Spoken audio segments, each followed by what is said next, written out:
the floor this morning, which I'm also a co-sponsor, comes to me in an emotion-laden mood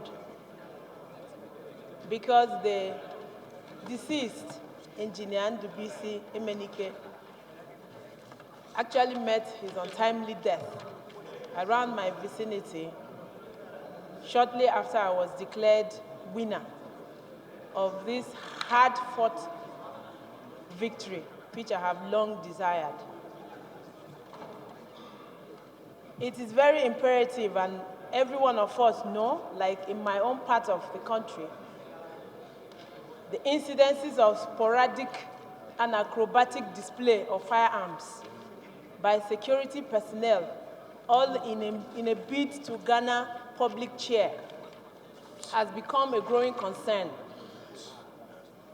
You attend weddings, burials, and other functions, rather than security personnel perform their core duties of protection of life and property, they take to acrobatic display to the cheer of onlookers.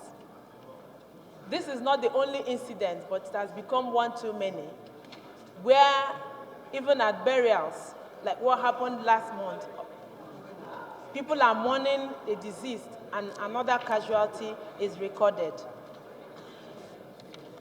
I know that the security agencies have their rules of engagement. I like this House, in the course of investigation, to look through and find out if those rules are duly followed.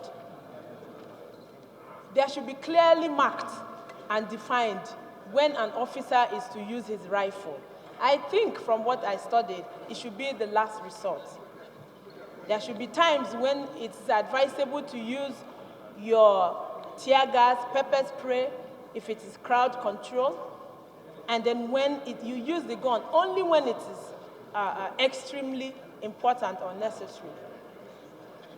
The general public, whose lives are supposed to be protected, do not have to live in fear when you attend public functions and events. Why I add my voice strongly to this motion is the fact that it can also spur other security challenges, wherein you no longer know when there is a security challenge because of sporadic gunshots. It could trigger false alarm, and then when there is an issue that requires gunshots, people are no longer aware or differentiate when there is a security challenge or not. Sorry.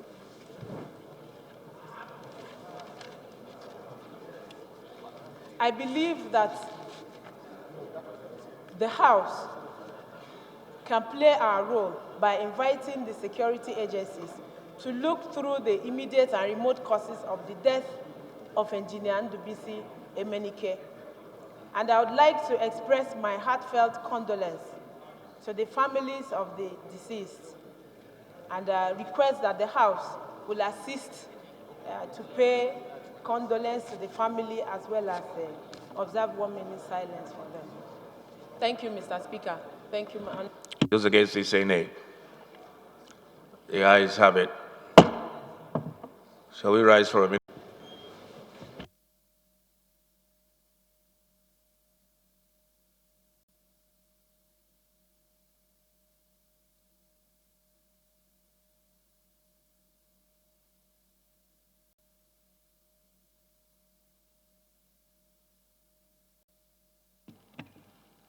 May the soul of the departed rest in peace.